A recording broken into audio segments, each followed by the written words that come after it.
Ngiyalibingelela lonke bathandekayo ngegama lenkosi lomsindisi wethu Jesu Kristu.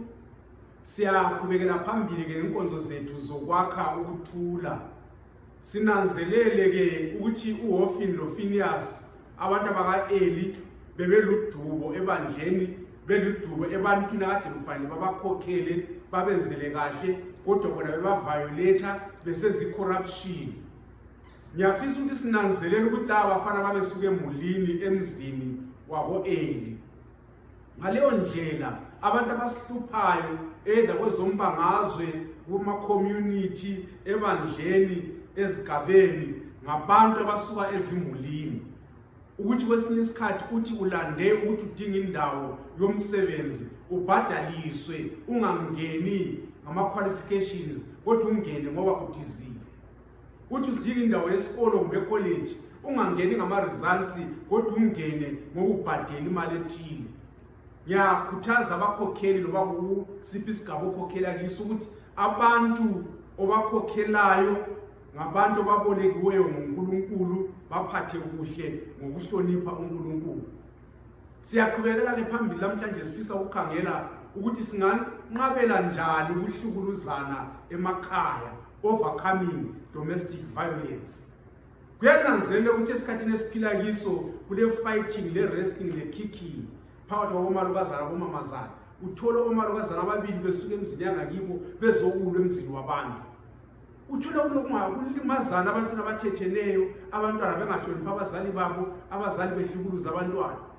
Sizakhangela indaba leyi yokwehlisa nokunqabela i-domestic violence. Sikhangele umbhalo uSamuel wesibili isahluko ngesika 13 ivesi lika1 siyafika evesini lika6.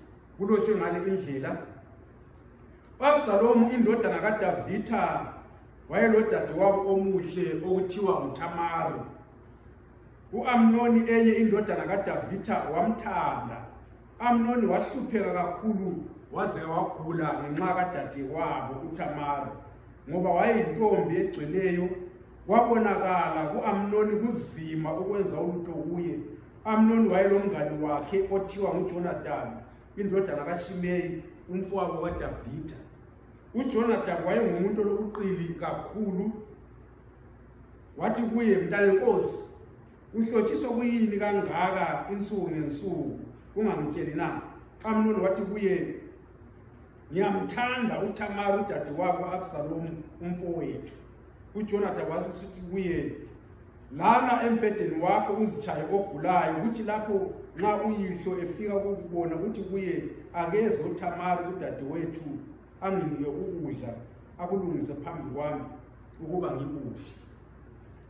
Nanku umhlola bathandekayo, nanku umhlola ngazi liyawubona emzini kaDavida. Ngizafisa ukuthi inkosi sisiza sikhangele lo umhlola, i-domestic violence, sexual abuse, eyaveza i-anger, yaveza futhi imeda phambili ngasilalela lumbhalo. Ngizafisa ukuthi sikhangele sisebenzisa i-stakeholder map, lokhu ukuthi sikhangele ukuthi ngobani ama-participants, ngobani abantu aba-involved kule violence, njalo ama-roles abo athini, ahamba njani. Siyalalela ke lumbhalo sivezelwa imuli kaDavida. IBhayibheli selikuvezile ukuthi i-chief culprit lapha, umuntu wayeperpetrator, kwaba nguAmnoni, lo wayezalwa nguDavida indodana yakhe yakuqala. Kodwa kwenye indlu uDavida wayezuzile futhi abantwana, kwakulo Absalomu elodadewabo kumbe ngithi umnawakhe uThamari. IBhayibheli liyakuveza ukuthi uAmnoni wamhawukela udadewabo, wamfisa, wazama ukuthi asondele kuye, wehluleka, ngoba amantombazana ayezalwa yinkosi ayenikwa izincekukazi kumbe amantombazana athile ukuthi kube yibo abahlala labo bebagcinile. Kwakuzima ukuthi uAmnoni asondele kuThamari enza akufunayo ngaye. Manje liyakuveza iBhayibheli ukuthi uAmnoni wayelomngane wakhe, wayezalwa umfowabo kaDavida okuthiwa nguJonadabi, owayelobuqili lobugwelegwele, umfana wayehlakaniphile eceleni, engukeva kodwa engela wisdom. Lumfana uthiwa wathi kuye, Mntwana wenkosi, kungani ukhanya udangele ungumuntu ohluphekileyo kodwa ungangitsheli? U-Amnoni abesephendula athi, ngiyamthanda uThamari, ngiyamfuna udadewabo ka-Absalomu umfowethu. Hatshi awuzwa umhlolo. Uqala ezangani uThamari ngudadewabo ka-Absalomu le, kodwa phinde athi ukuthi u-Absalomu ungumfowethu. Okutshengisa ukuthi lo amfunayo ngudadewabo. Akulandaba ukuthi uzalwa ngomunye umama, kodwa nxa lizalwa indoda yinye ngudadewenu, ngumna wakho, ngumhlola ukuthi umuntu afune udadewabo. Uyasukuma ke uthi ngiyamfuna. Lo mngane wakhe oliqili, ngiyafisa ukuthi bazali linanzelela ukuthi abangani babantu bethu kumele sibahlole. Sinanzelela ukuthi asibo bangani abazakhokhelela abantu bethu ezintweni ezimbi na. Lathi bantwana nxa abazali besalisa kwesinye isikhathi abangani bethu kasikuhloniphenini khona lokho. Umngane wakhe lo liqili uthi sigulise ngile plan mina. Yenza ngani uyagula, ugule wena ungaguli. Umuntu odlala ngokugula.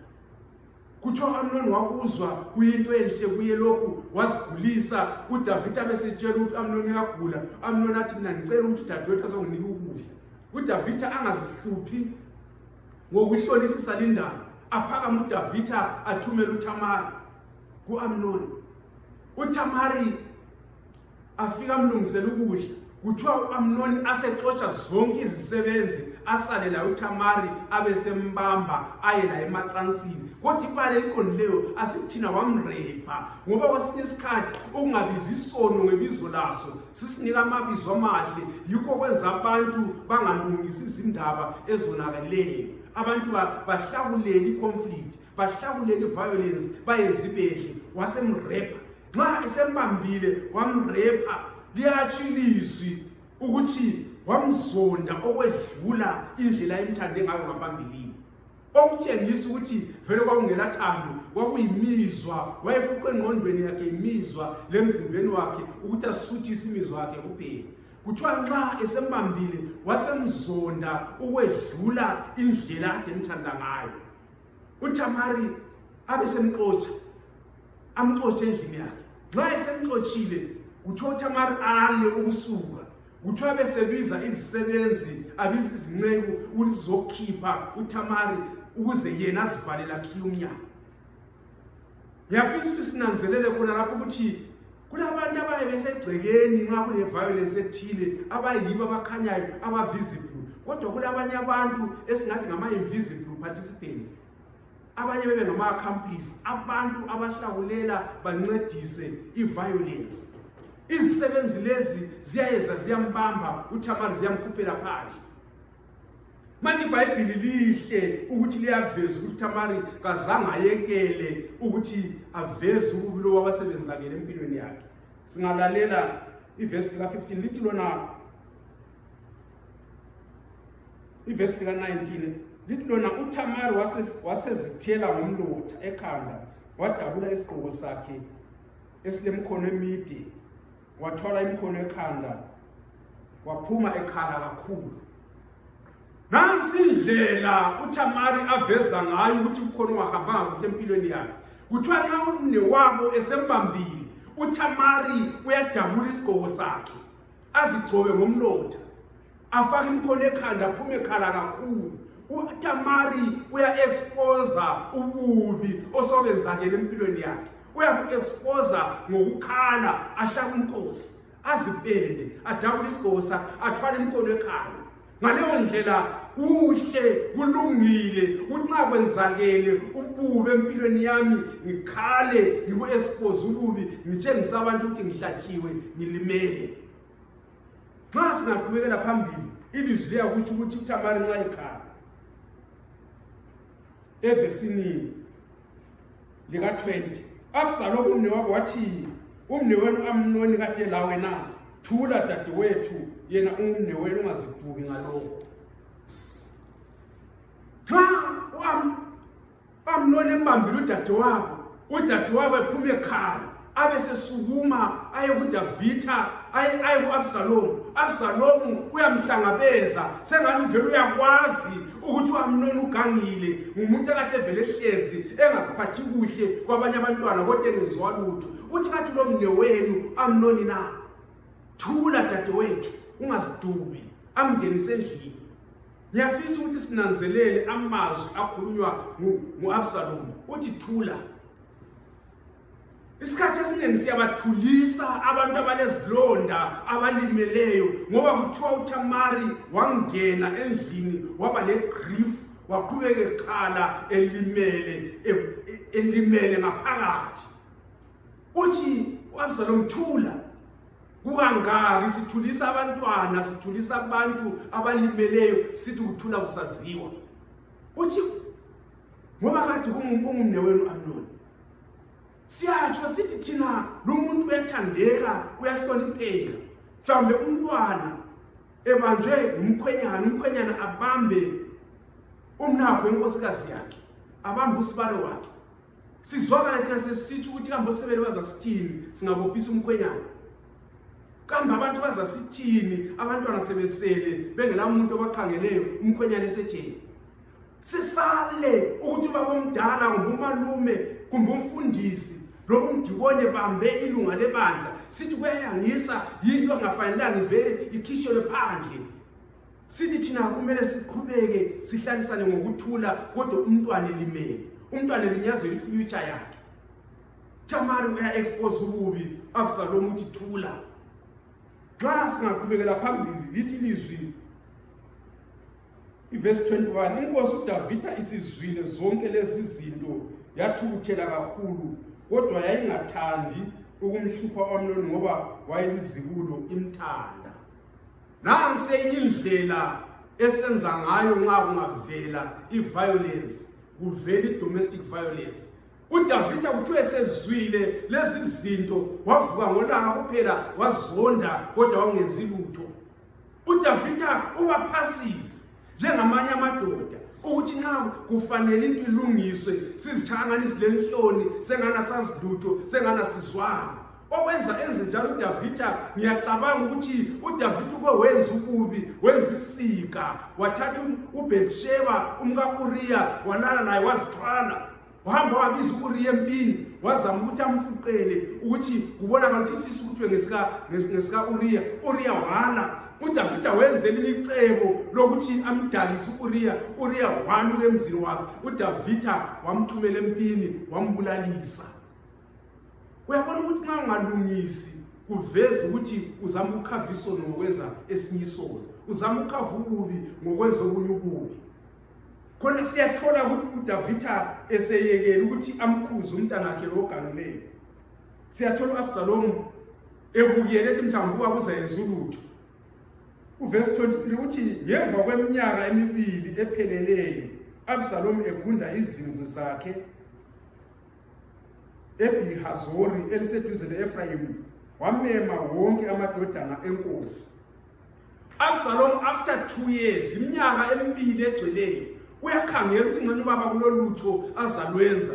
Uyise ngenzanga lutho ebe passive. Absalom aqhubeke laye acultivate inzondo yokuthi umfowethu Amnoni ubamba udadewethu uba uyazithulela. Absalom abesedinga indlela yokuthi yena uzalungisa lolu hlupho, abeselizidili njengoba uyise laye walungisa ukubiza uUriya ukuthi amdakise. Abeselizidili abuye umfowabo Amnoni abesemdakisa ngewayini. Nxa esedakiwe abesithi kukuzinceku zakhe kazimbambe zimbulala uAmnoni. Kwaba lesidumbu emzini kaDavida.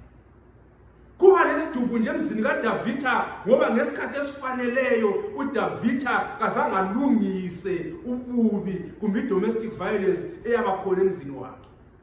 Ngaleyo ndlela ngiyakhuthaza abathandekayo ukuthi asilungiseni izinto kusatshisa. Asilungiseni ububi kusatshisa. Siyayibona i-sexual violence ukuthi iqhubeka njalo. uDavida uphambanisile ko-Uriya. Umntana kusebamba udadewabo angalungisi. Umntana komunye usebulala omunye umntana kaDavida.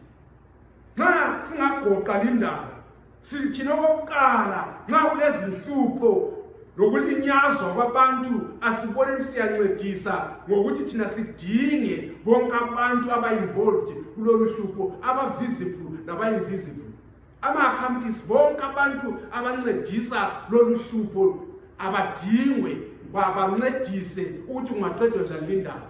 Okwesibili, ngiyakhuthaza ukuthi amantombazana lathi sonke esilinyaziweyo kasenze lumfanekiso lalindlela eyalethwa nguThamari ukuthi kazange yenzangani kalimalanga. Thamari wahlaba umkhosi, wathwala izandla ekhanda, wadabula ingubo zakhe, wazigcoba, wa-exposa ububi. Asi-exposeni ububi. Okwesibili, okwesithathu, siyananzelela ukuthi abantwana abanye yibo abenza abantu bethu bone. Asinanzeleni abantwana abadlala labantu bethu. Siyananzelela njalo ukuthi uDavida waba passive, bathandekayo bazali bobaba. Asibone nini ukuthi asingabi ngabazali abaphonguba khona izinto zisonakala, silahlekele authority, silahlekele confidence yokukhuza nokupanisha abantu abonileyo. Enye indaba engidubayo ekhanya ithule lapha ngomama. Omama kulumbhalo kuthule zwi, angazi ube iculture eyayikhona ngalesi sikhathi ukuthi omama vele bona kabatsho lutho, akumelanga bakhulume. Ngiyazibuza ukuthi ungaphi mama kaAmnoni, ungaphi umama kaThamari, abantwana omunye arethwe, omunye abulawe. Bomama asivuke nini, singahlali sichume silunge abantwana bebulawe ifuture yabo. Asibeni involved, sibone siyancedisa. Nxa kuyikuthi kuyiculture ethile evimbela ukuthi omama benzulutho, asitransformeni naleyo culture, siyiguqule ukuze kube lokuthula emakhaya, ezinkonzweni, ezimulini lemsebenzini. Nkosi yomusa isisize, sibone siyancedisana, sihlalisane ngokuthula uJesu aze abuye. Amen.